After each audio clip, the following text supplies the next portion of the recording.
LL. The rain started before the shouting did. I remember that clearly. The sky had been dark since late afternoon, heavy clouds pressing low over the road as my dad drove us home. My sister sat beside me in the back seat, scrolling through her phone like nothing in the world mattered. I was 15, old enough to understand tension, too young to control what came next.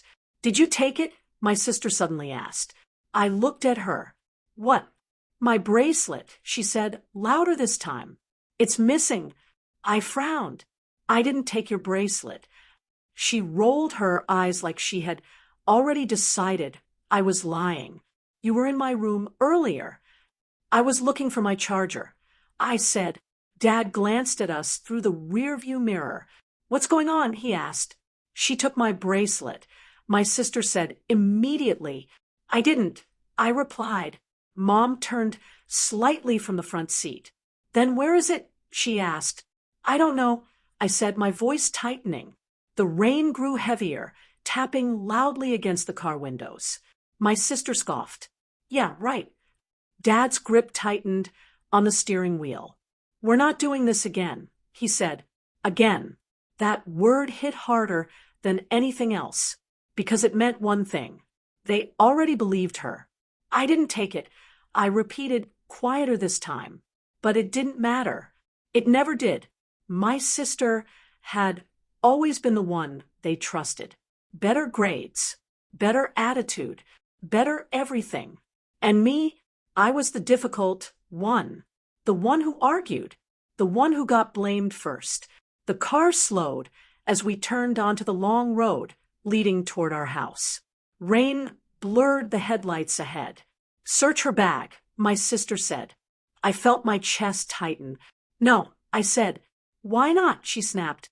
Because I didn't take it. Mom sighed. Just show us your bag and end this. I hesitated, not because I had anything to hide, but because I was tired of proving innocence, tired of always being the suspect. I said no. I replied. That was the moment everything shifted. Dad pulled the car over sharply. The tires crunched against gravel. Rain hammered the roof harder now. Get out, he said. For a second, I thought I heard him wrong. What? Get out. My heart started racing. It's raining, I said. I said, get out of the car. He repeated louder. Dad, I didn't take anything. Out. The word hit like a slap. My sister leaned back in her seat, arms crossed, watching, silent, satisfied. Mom didn't say a word. That hurt more than anything. I opened the door slowly. Cold rain hit my face instantly. Take your bag, Dad added. I grabbed it with shaking hands and stepped out onto the side of the road.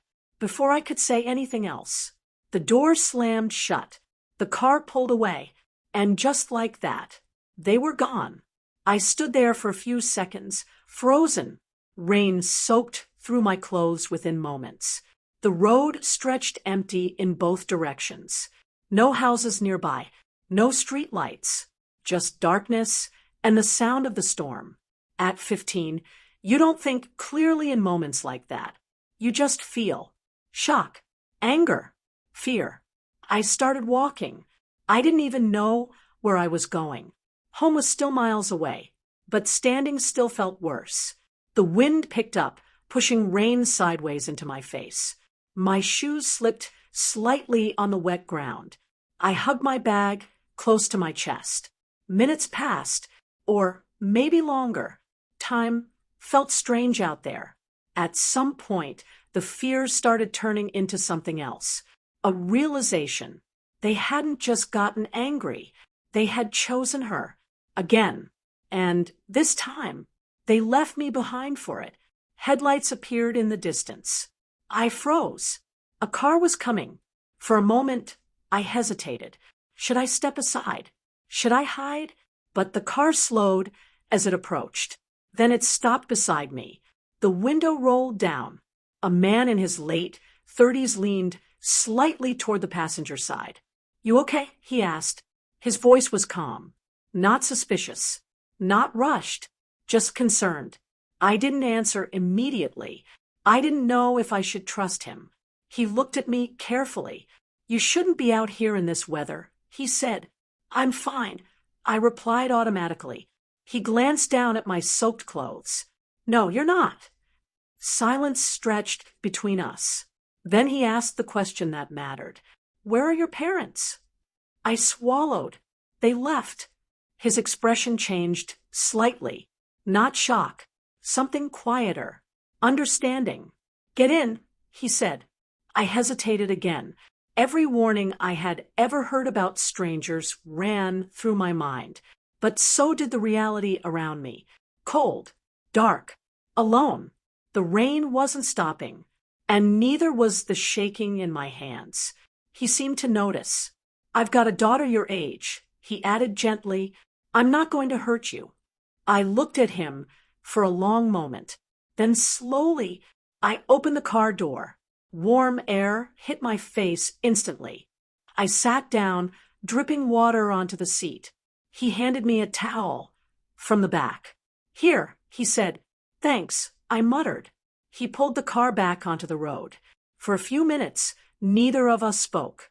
Then he asked, "What happened?" I stared out the window. "My sister said I stole something," I said. "And you didn't?" "No." He nodded once. "Yeah," he said quietly. "That happens." I looked at him. "You believe me?" He gave a small shrug. "You don't look like someone who just got caught lying," he said. Something about that hit me harder than I expected, because it had been a long time since someone chose to believe me first. We drove in silence for a while. Then he asked, "Where should I take you?" I hesitated. Home didn't feel like an option. Not after what just happened. "I don't know," I admitted. He thought for a moment, then said something that changed everything. "All right," he said. "Then I'll take you somewhere safe." I didn't know it yet, but that decision, getting into that car, trusting that one stranger in the storm, was the moment everything in my life started to change.